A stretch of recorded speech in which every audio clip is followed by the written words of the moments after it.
ಎಲ್ಲರಿಗೂ ನಮಸ್ಕಾರ. ಲೇಟೆಸ್ಟ್ ವಿಡಿಯೋಗೆ ಮೇ ಬಿ ವಿಡಿಯೋ ಮಾಡಿದೆ ಲಾಂಗ್ ವಿಡಿಯೋ ಮಾಡಿದೆ 1 ವರ್ಷ ಮೇ ಬಿ ಆಯ್ತೇನೋ ಅಂದ್ಕೊಂಡಿದ್ದೇನೆ.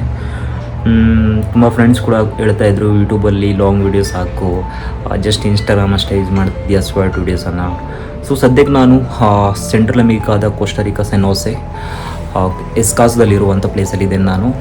ಇವತ್ತು ನಾನು ನಿಮಗೆ ಸ್ಮಾರ್ಟ್ ಫಿಟ್ನೆಸ್ ಇರುವಂಥ ಜಿಮ್ ಬಗ್ಗೆ ಫುಲ್ ವೀಡಿಯೋಸನ್ನು ಅಪ್ಲೋಡ್ ಮಾಡ್ತೀನಿ. ವಿಡಿಯೋ ಕ್ಯಾಪ್ಚರ್ ಮಾಡಲಿಕ್ಕೆ ಆಲ್ಮೋಸ್ಟ್ ಟ್ರೈ ಮಾಡ್ತೇನೆ. ಇಲ್ಲಿ ಪಬ್ಲಿಕ್ ಏನು ಫ್ರೆಂಡ್ಲಿಯಾಗಿರ್ತಾರೆ, ಬಟ್ ಇಲ್ಲಿ ಬ್ಲಾಗಿಂಗ್ಸ್ ಎಲ್ಲ ತುಂಬ ಕಡಿಮೆ, ವೀಡಿಯೋಸನ್ನು ಅಪ್ಲೋಡ್ ಮಾಡುವಂಥದ್ದು ಅಥವಾ ವೀಡಿಯೋ ಶೂಟ್ ಮಾಡುವಂಥದ್ದು. Try to my best. ಇಲ್ಲಿಂದ ನನ್ನ ರೂಮಿಂದ ನಾವು ಹೋಗ್ತಿರುವಂಥ ಜಿಮ್ಗೆ 1.5-2 ಕಿಲೋಮೀಟರ್ ಸಮಥಿಂಗ್ ಆಗುತ್ತೆ. ಸೈಕಲ್ ಅಥವಾ ಬೈಕ್ ತಗೊಂಡು ಹೋಗ್ತೇನೆ. ಸೊ ಜಿಮ್ಮಲ್ಲಿ ಸಿಗೋಣ. ನೀವು ನೋಡ್ತಿರುವಾಗ ಇವಾಗ ನಾನು ಸ್ಮಾರ್ಟ್ ಫಿಟ್ ಜಿಮ್ನ ಎಂಟ್ರೆನ್ಸಲ್ಲಿದ್ದೇನೆ. ಸೊ ಇವತ್ತು ನಿಮಗೆ ಈ ಒಂದು ವಿಡಿಯೋದಲ್ಲಿ ನಿಮಗೆ ಹೇಳಿರುವ ಹಾಗೆ ಸ್ಮಾರ್ಟ್ ಫಿಟ್ ಜಿಮ್ನ ಫುಲ್ ವಿಡಿಯೋಸನ್ನ ಎಕ್ವಿಪ್ಮೆಂಟನ್ನು ಈ ಒಂದು ವಿಡಿಯೋದಲ್ಲಿ ನಿಮಗೆ ಕಾಣಿಸ್ತೇನೆ. ಸೊ ಸ್ಟಾರ್ಟಿಂಗ್ ಹೋಗ್ತಾ ನಮಗೆ ಸಿಗುವಂಥದ್ದು ಸ್ಮಾರ್ಟ್ ಫಿಟ್ ಎಂಟ್ರೆನ್ಸ್. ಅಂದ್ರೆ almost gym smart fit entrance ಇದೇ ತರ ಕೊಟ್ಟಿರ್ತಾರೆ, ಇದೇ ತರ ಇರುತ್ತೆ ಸೆಟಪ್ಸ್ ಎಲ್ಲ. ನಂತರ ಇಲ್ಲಿ ನಾವು ಎಂಟ್ರಿ ಆಗ್ತಾ ಸ್ಮಾರ್ಟ್ ಫಿಟ್ ಅಲ್ಲಿ ಫಸ್ಟ್ ರಿಸೆಪ್ಷನಿಸ್ಟ್ ಇರ್ತಾರೆ. ಇಲ್ಲಿ 90% ಸ್ಪ್ಯಾನಿಷ್ ಮಾತಾಡೋದ್ರಿಂದ ಆಲ್ಮೋಸ್ಟ್ ಆಗಿ ಬೆಳಿಗ್ಗೆ ಹೋಗಿದ್ರೆ ವೆನದಿಯಸ್ ಅಂತ ವಿಶ್ ಮಾಡ್ತಾರೆ. ಈ ಒಂದು ಸ್ಮಾರ್ಟ್ ಫಿಟ್ ಎಂಟ್ರೆನ್ಸ್ ಅಲ್ಲಿ ನಿಮ್ಗೆ ಸ್ಟಾರ್ಟಿಂಗ್ ಅಲ್ಲಿ ನೀವು ಜಿಮ್ಗೆ ಜಾಯ್ನ್ ಆಗೋ ಟೈಮಲ್ಲಿ ನಿಮ್ಮ ಡೀಟೇಲ್ಸ್ ಅನ್ನ ಈ ಒಂದು ಸಿಸ್ಟಮ್ ಅಲ್ಲಿ ಅಪ್ಡೇಟ್ ಮಾಡಬೇಕಾಗುತ್ತೆ. ನೀವು ಪಾಸ್ಪೋರ್ಟ್ ಇದ್ರೆ ಪಾಸ್ಪೋರ್ಟ್ ಡಾಕ್ಯುಮೆಂಟ್ ಅಪ್ಡೇಟ್ ಮಾಡಬೇಕಾಗುತ್ತೆ. ದೆನ್ ನೀವು ಹೋಗ್ತಾ ಈ ಒಂದು ಡಾಕ್ಯುಮೆಂಟ್ ಅನ್ನ ಅಪ್ಲೋಡ್ ಆದ್ಮೇಲೆ ನಿಮ್ಮಿಂದ ರೆಗ್ಯುಲರಿ ಜಿಮ್ಗೆ ಹೋಗುವಂತ ಒಂದು ಟೈಮಲ್ಲಿ ಕಮ್ ಮಾಡ್ಬೇಕು, ಇಲ್ಲಿ ಜಿಮ್ಗೆ ಎಂಟರ್ ಆಗುವಂತ ಪ್ರೊಸೆಸ್ ಕೊಟ್ಟಿರ್ತಾರೆ.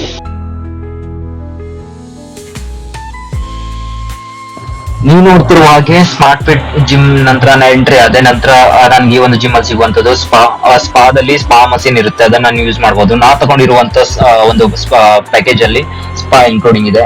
ನಂತರ ನೀವು ಫ್ರಂಟ್ ಅಲ್ಲಿ ನೋಡಬಹುದು ತುಂಬಾನೇ ಪೇಜ್ ಅನ್ನ ಕೊಟ್ಟಿದ್ದಾರೆ. ಅಂದ್ರೆ ಇದರಲ್ಲಿ ಟೀಚರ್ಸ್ ಮತ್ತೆ ಪರ್ಸನಲ್ ಫಿಟ್ನೆಸ್ ಈಗೆಲ್ಲ ಕೋಚ್ ಮತ್ತೆ ಅವ್ರ ಕಾಂಟ್ಯಾಕ್ಟ್ಸ್ ಅನ್ನು ಕೊಟ್ಟಿರ್ತಾರೆ. ನಿಮ್ಗೆ ಬೇಕಾದ್ರೆ ಇವರ ಸಲಹೆ ಕೂಡ ತಗೊಳ್ಬಹುದು. ನಂತರ ಜೊತೆಯಲ್ಲಿ ಈ ಒಂದು ಜಿಮ್ ಅಲ್ಲಿ ನಿಮ್ಗೆ ಫಿಲ್ಟರ್ ವಾಟರ್ ಕೂಡ ಫ್ರೀ ಇರುತ್ತೆ, ಅದನ್ನ ಯೂಸ್ ಮಾಡಬಹುದು. ನಂತರ ನೀವು ನೋಡ್ತಿರುವ ಹಾಗೆ ಲಾಕರ್ಸ್ ಇದೆ, ಇಲ್ಲಿ ಅನ್ಲಿಮಿಟೆಡ್ ಲಾಕರ್ಸ್ ಕೂಡ ನೋಡಬಹುದು. ತುಂಬಾನೇ ಎಕ್ವಿಪ್ಮೆಂಟ್ ಕೊಟ್ಟಿರ್ತಾರೆ. ಒಮ್ಮೆ ಒಂದು 300-400 ಮೆಂಬರ್ಸ್ ಕೂಡ ಜಿಮ್ ಮಾಡಬಹುದು. ನೀವು ನೋಡ್ತಿರುವ ಹಾಗೆ ಟ್ರೆಡ್ಮಿಲ್ಸ್ ಕೂಡ ಕಾಣಿಸ್ತಿದೆ. ಅದ್ರ ಮುಂದ್ಗಡೆ ಟಿವಿ ಆನ್ ಆಗಿರುತ್ತೆ. ಇದರಲ್ಲಿ ಫಿಟ್ನೆಸ್ ಅಥವಾ ಯಾವ ರೀತಿ ಫುಡ್ ತಿನ್ಬೇಕು ಮತ್ತೆ ಲೈವ್ ಅಲ್ಲಿ ಸ್ಪೋರ್ಟ್ಸ್ ನಡೀತಿರೋದ್ರ ಬಗ್ಗೆ ಕೂಡ ಅಪ್ಡೇಟ್ ಅನ್ನ ಕೊಟ್ಟಿರ್ತಾರೆ.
ಈ ಒಂದು ಕ್ರಾಸ್ ಫಿಟ್ನೆಸ್ ಜಿಮ್ ಅಲ್ಲಿ ಈ ನೋಡ್ತಿದಾರಲ್ಲ ಪ್ಲೇಸ್, ಇದರಲ್ಲಿ ಜಾಸ್ತಿ ಯೋಗ, ಜುಂಬಾ ಮತ್ತೆ ಕ್ರಾಸ್ ಫಿಟ್ನೆಸ್ ಕೂಡ ಪ್ರಾಕ್ಟೀಸ್ ಕೂಡ ಮಾಡ್ತಾರೆ. ಎವ್ರಿ ಡೇ ಮಾರ್ನಿಂಗ್ ಇರುತ್ತೆ 8 to 9 o'clock ಸಮಥಿಂಗ್ ಇರುತ್ತೆ. ಇಲ್ಲಿ ಅಂದ್ರೆ ಸಂಜೆ ಒಂದು 6-7 ಗಂಟೆ ನಂತರ ಇರುತ್ತೆ. 1 hour ಇರ್ತಾರೆ, ಫ್ರೀ ಆಗಿರುತ್ತೆ. ಇದೆಲ್ಲ ಜಿಮ್ ಅಲ್ಲಿ ಇನ್ಕ್ಲೂಡಿಂಗ್ ಇರುತ್ತೆ. ಅದ್ರ ಜೊತೆ ನಾನು ಕೂಡ ಬಾಕ್ಸಿಂಗ್ಸ್ ಅಥವಾ ಕ್ರಾಸ್ ಫಿಟ್ನೆಸ್, ಪವರ್ ಲಿಫ್ಟಿಂಗ್ ಕೂಡ ಪ್ರಾಕ್ಟೀಸ್ ಮಾಡ್ತಿರ್ತೀನಿ ಜಾಸ್ತಿಯಾಗಿ. ಇಷ್ಟು ನೀಟಾಗಿ ವೆಲ್ ಮೇಂಟೈನ್ ಆಗಿರುವಂಥ ಒಂದು ಜಿಮ್ ನಾನು ಲೈಫಲ್ಲಿ ನೋಡಿಲ್ಲ. ಅಷ್ಟು ಲಾರ್ಜ್ ಆಗಿರುವಂಥದ್ದು, ಇಷ್ಟು ದೊಡ್ಡ ಆಗಿರುವಂಥದ್ದು. ನೀವು ನೋಡ್ತಿರುವಾಗ ಇಲ್ಲಿ ಡಂಬಲ್ಸ್ ಅನ್ನು ನೋಡ್ಬೋದು, ಮಲ್ಟಿಪಲ್ ಡಂಬಲ್ಸ್ ಅನ್ನು ನೋಡ್ಬೋದು. ಇಲ್ಲಿ ನೀವು ತುಂಬಾ ಕ್ಲೀನ್ ಆಗಿರುತ್ತೆ, ಮೇಂಟೆನ್ಸ್ ಆಗಿರುತ್ತೆ, ಮತ್ತೆ ಯೂಸ್ ಮಾಡಿಬಿಟ್ಟು ಕರೆಕ್ಟ್ ಆಗಿ ಪ್ರಾಪರ್ ಜಾಗದಲ್ಲಿ ಕೂಡ ಇಲ್ಲಿ ಬರುವಂತ ಜಿಮ್ ಮೆಂಬರ್ಸ್ ಕೂಡ ಪ್ರಾಪರ್ ಆಗಿ ಮೇಂಟೈನ್ ಮಾಡಿರ್ತಾರೆ ಜಿಮ್ ಅನ್ನ.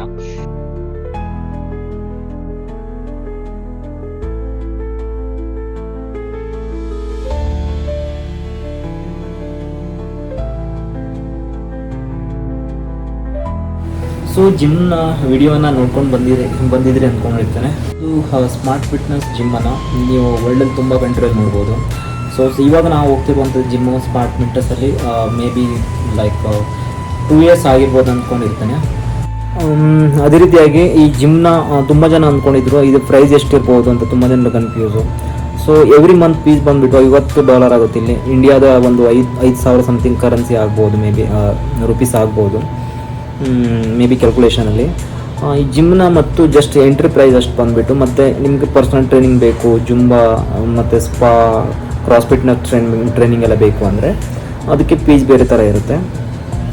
ತುಂಬ ಚೆನ್ನಾಗಿ ಟ್ರೈನಿಂಗ್ ಕೂಡ ಮಾಡ್ತಾರೆ, ಟ್ರಾನ್ಸ್ಫರ್ಮೇಷನ್ ತುಂಬ ಬೇಗ ಆಗುತ್ತೆ. ಅದೇ ರೀತಿಯಾಗಿ ನನ್ನ ಜಿಮ್ನ ಒಂದು ಕರಿಯರ್ ಬಗ್ಗೆ ನಿಮ್ಗೆ ಹೇಳೋದಾದರೆ 2014 may be BCom second year something. ಆ ಟೈಮಲ್ಲಿ ನನಗೆ ಜಿಮ್ಗೆ ಹೋಗಬೇಕು, ಸ್ವಲ್ಪ ನನ್ನ ಬಾಡಿಯಲ್ಲಿ ಚೇಂಜಸ್ ಮಾಡಬೇಕು ಅಂದಕ್ಕೋಸ್ಕರ ನಾನು ಕುಮಟಾ ಮುನ್ಸಿಪಲ್ ವ್ಯಾಯಾಮ ಶಾಲೆಗೆ ನಾನು ಹೋಗಿದ್ದೆ. ತುಂಬ ಜನ ಅದರಲ್ಲಿ ಕೂಡ ಇವಾಗ ಜಿಮ್ ಮಾಡ್ತಾರೆ ಇದ್ದಾರೆ. ತುಂಬ ಇವಾಗ ಕುಮಟಾದಲ್ಲಿ ತುಂಬ ಒಂದು 3-4 ಜಿಮ್ಸ್ ಕೂಡ ಶುರು ಆಗಿದೆ. ಜಾಸ್ತಿಯಾಗಿ ಕರಿಯರನ್ನು ಅಲ್ಲೇ ಸ್ಟಾರ್ಟ್ ಮಾಡಿರುವಂಥದ್ದು.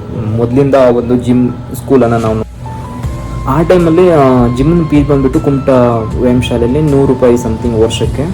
ಆ ಒಂದು $100 ಕೂಡ ನಾವು ಮನೇಲಿ ಕೇಳದೆ ನಮ್ಮ ಸ್ವಂತ ಸಣ್ಣ ಪುಟ್ಟ ಕೆಲಸ ಮಾಡಿ ಕೊಡ್ತಿದ್ವಿ. ಅದೇ ರೀತಿ ನನ್ನ ಮನೆಯಿಂದ ಕುಮಟಾ ಮೇ ಬಿ 7 ಕಿಲೋಮೀಟರ್ ಆಗುತ್ತೆ. 7 ಕಿಲೋಮೀಟರ್ ನಾವು ಸೈಕಲ್ ತೊಗೊಂಡು ಹೋಗ್ತಿದ್ವಿ. ಆವಾಗ ಒಂದು ಸೆಕೆಂಡ್ ಹ್ಯಾಂಡ್ ಸೈಕಲ್ ತೊಗೊಂಡಿದ್ದೆ, ಸೆಂಟ್ರಿಂಗ್ ಕೆಲಸ ಮಾಡಿ ಸೈಕಲ್ ತೊಗೊಂಡು ಅಲ್ಲಿ ಸ್ವಲ್ಪ ಜಿಮ್ ಎಲ್ಲ ಮಾಡಿ ಚೆನ್ನಾಗಿ 2 ಕಾಂಪಿಟೇಷನ್ ಕೂಡ ಮಾಡಿದ್ದೀನಿ. ಡೆಡ್ ಲಿಫ್ಟಿಂಗ್ ಮಾಡ್ತಿದ್ದೆ, ಪವರ್ ಲಿಫ್ಟಿಂಗ್. ಅದರಲ್ಲಿ ಡೆಡ್ ಲಿಫ್ಟಿಂಗ್ ಎಲ್ಲ ಬರುತ್ತೆ, squat, bench press, dead lifting, ಅದೊಂದು ಕಾಂಪಿಟೇಷನ್ ಕೂಡ ಮಾಡಿದೆ. ಹಾಗೆ ನಮ್ಮದು ಒಂದು ಜಿಮ್ ಮುಗಿಸ್ಕೊಬಂದು ಅಲ್ಲಿ ಮೂರ್ಕಟ್ಟೆಯಲ್ಲಿ ಒಂದು ಅಂಗಡಿ ಇದೆ, ಮಹೇಶ್ ಅಣ್ಣ ಅಂತ. ಅವ್ರ ಅಂಗಡಿಯಲ್ಲಿ ನಾವು 1-2 ಮೊಟ್ಟೆ ತಿನ್ನೋದು, ಹಂಗೆ ಮನೆಗೆ ಹೋಗಿ ನಮ್ಮ ಒಂದು ದಿನಚರಿಯನ್ನು ಮಾಡುವಂಥದ್ದು. ನಂತರ ನಂದು ಶುರುವಾದ ಜರ್ನಿ ಅದೇ ಜೊತೆ NCC ಕೂಡ ಜಾಯ್ನ್ ಆದೆ ಬಾಳಿಗೆ ಕಾಲೇಜಲ್ಲಿ maybe 3 years maybe NCCನ ಮಾಡಿದೆ. ಅಲ್ಲಿ ನಾನು ತಲಾ ಸೈನಿಕ್ ಕ್ಯಾಂಪಿಗೆ ಜಾಯ್ನ್ ಆಗಿದ್ದು, IGC ತನಕ ಹೋಗಿದೆ. ಅದ್ರದ್ದು ಒಳ್ಳೆ ಟ್ರೈನಿಂಗನ್ನು ನನಗೆ ಸಿಕ್ತು. ಡೈಲಿ PT ಮಾಡುವಂಥದ್ದು. ಮೊದಲು ನನಗೆ 100 ಕಿಲೋಮೀಟರ್ ತನಕ ರನ್ನಿಂಗ್ ಕೂಡ ಮಾಡಿ ಬರ್ತಿರಲಿಲ್ಲ.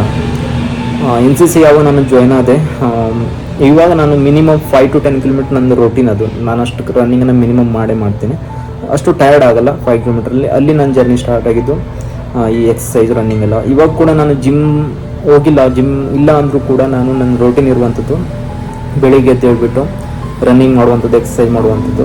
ಅದರ್ವೈಸ್ ನನ್ನ ಜೊತೆಯಲ್ಲಿ ಇರುವಂಥ ಫ್ರೆಂಡ್ಸ್ ಕೂಡ ಕರ್ಕೊಂಡು ಹೋಗ್ತೇನೆ, ಜಾಸ್ತಿ ಮೋಟಿವೇಶನ್ ಮಾಡ್ತೀನಿ ಫಿಟ್ನೆಸ್ ಬಗ್ಗೆ. ಜಾಸ್ತಿಯಾಗಿ ನನ್ನ ಫ್ರೆಂಡ್ಸಿಗೆ ಫಿಟ್ನೆಸ್ ಬಗ್ಗೆನೇ ಫೋಕಸ್ ಮಾಡ್ತೇನೆ. ಯಾಕಂದರೆ ಸಂಪಾದನೆ ಕಾಮನ್ನು. ಎಷ್ಟು ದಿನ ನಾವು ಸ್ಟ್ರಾಂಗ್ ಇರ್ತೀವಿ ಪ್ರಪಂಚದಲ್ಲಿ, ಅಷ್ಟು ದಿನ ನಾವು ಸಂಪಾದನೆ ಮಾಡ್ಬೋದು. ಅದಕ್ಕೋಸ್ಕರ ನಾನು ಹೆಲ್ತ್ ಬಗ್ಗೆ ಆರೋಗ್ಯ ಬಗ್ಗೆ ತುಂಬಾ ನಾನು ಫೋಕಸ್ ಮಾಡಲಿಕ್ಕೆ ಹೇಳ್ತೇನೆ. ಸೊ ಇದೇ ರೀತಿಯಾಗಿ ನನ್ನ ಒಂದು ಫಿಟ್ನೆಸ್ ಜರ್ನಿ ಶುರು ಆಯಿತು. ಅದೇ ರೀತಿ ನನ್ನ ಫುಡ್ ಬಗ್ಗೆ ಹೇಳೋದಂದರೆ, ನಾನು ಯಾವ ರೀತಿ ಫುಡ್ಡನ್ನು ಮಾಡ್ತೇನೆ, ಆದರೆ ಊರಲ್ಲಿದ್ದಾಗ ಬೇರೆ ಥರ ಫುಡ್ ಮಾಡ್ತೇನೆ ಅನ್ನೋದಕ್ಕೋಸ್ಕರ. ಸೊ ಅದಕ್ಕೋಸ್ಕರ ನಾನು ಈ ಫುಡ್ಡನ್ನು ನಿಮಗೆ ಎಕ್ಸ್ಪ್ಲೇನ್ ಮಾಡಬೇಕು. ಈ ಥರದ್ದು ಒಂದು ಬಾದಾಮ್, ವಾಲ್ನಟ್, ಕ್ಯಾಶ್ನಟ್ ಈ ಥರದ್ದು ಯೂಸ್ ಮಾಡ್ತೇನೆ. ರಾತ್ರಿ ನೀರಲ್ಲಿ ನೆನೆಸಿ ಬೆಳಿಗ್ಗೆ ತಿಂತೇನೆ. ಜೊತೆಯಲ್ಲಿ ಎಗ್ಸ್ ಅಥವಾ ಮೊಟ್ಟೆ ಅಥವಾ ಹಿಂಗೆ ಫ್ರೂಟ್ಸನ್ನು ತಿನ್ನಲಿಕ್ಕೆ ಶುರು ಮಾಡ್ತೇನೆ. ಬ್ರೇಕ್ಫಾಸ್ಟ್ ನಂದು ಇಷ್ಟೇ, ಮತ್ತು ಇದ್ರ ನಂತರ ನಾನು ಬ್ರೇಕ್ಫಾಸ್ಟ್ ಏನು ಮಾಡಲ್ಲ. ನಂತರ ನನ್ನ ಲಂಚ್ ಡಿನ್ನರಲ್ಲಿ ಯಾವುದಾದ್ರು ಒಂದರಲ್ಲಿ ಒಂದು ಮೀಲ್ಸ್ ಇರುತ್ತೆ, ಯಾವುದೊಂದು ನಾನ್ ವೆಜ್ ಮೀಲ್ಸು, ಇಲ್ಲೊಂದು ವೆಜಿಟೇಬಲ್ ಲೈಟಾಗಿ ತಿಂತೇನೆ. ಫುಡ್ಡು ಜಾಸ್ತಿಯಾಗಿ ಇದು ಮಾಡಲ್ಲ. ಬಟ್ ಊರಿಗೆ ಹೋದರೆ ನಂದು ಈ ಫುಡ್ಡೆಲ್ಲ ಡಿಫ್ರೆಂಟ್ ಆಗಿರುತ್ತೆ. ನಂಗೆ ಕೊಚ್ಚಕ್ಕೆ ಅನ್ನ ಬೇಕೇ ಬೇಕು ಊರಿಗೆ ಹೋದ್ಮೇಲೆ. ಆದರೆ ಸಟ್ಲಿ ಸಾರು, ಮೀನು ಸಾರು ಅಂತೂ ಪಕ್ಕ. ಅಂದರೆ ನಾವು ನಮ್ಮ ಕಡೆ ಇರುವಂಥ ಟೇಸ್ಟನ್ನು ನಾವು ಮರೀಲಿಕ್ಕೆ ಸಾಧ್ಯನೇ ಇಲ್ಲ. ನಾನೇ ಸ್ವಂತ ಮಾರ್ಕೆಟ್ಗೆ ಹೋಗಿ ಪರ್ಚೇಸ್ ಮಾಡಿ ಮೀನು ಅಥವಾ ಮನೆಗೆ ಬಂದು ಬೇಕಾದದ್ರಲ್ಲಿ ಮಾಡಿ, ಅದರ ಸ್ಪೆಷಲಿಯಾಗಿ ನಂಗೆ ಆ ಕಟ್ಟ ಮೀಟಂತೂ ತುಂಬಾ ಇಷ್ಟ. ಅರಸಿನ ಎಲೆಯಲ್ಲಿ ಹಾಕಿ ಮತ್ತು ಅದಕ್ಕೆಲ್ಲ ಇದೆಲ್ಲ ಹಾಕಿ ಹುಣಸೆ ಹಣ್ಣೆಲ್ಲ ಹಾಕಿ ಮಾಡ್ತೇವೆ. ಮಸ್ತಾಗಿರುತ್ತೆ. ನಾನು ಆ ಒಂದು ಕಟ್ಟಮಿಟ್ಟ ಎಲ್ಲ ಮಾಡಿದ್ರೆ ಒಂದು ಟೈಮಲ್ಲಿ 7, 8, 9, 10 ಈ ಥರ ಬಂಗಡೆ ಎಲ್ಲ ತಿಂತ ಹೋಗ್ತೇನೆ. ಅದೊಂಥರ ಟೇಸ್ಟ್ ನನಗೆ ಖುಷಿ ಆಗುತ್ತೆ ಆ ಬಂಗಡೆ ಎಲ್ಲ. ಜಾಸ್ತಿಯಾಗಿ ನಾನೇ ಕುಕ್ ಮಾಡ್ತೀನಿ ಮನೇಲಿ, ಒಬ್ಬನಿಗಾದ್ರೂ ಮಾಡ್ಕೊಳ್ತೀನಿ.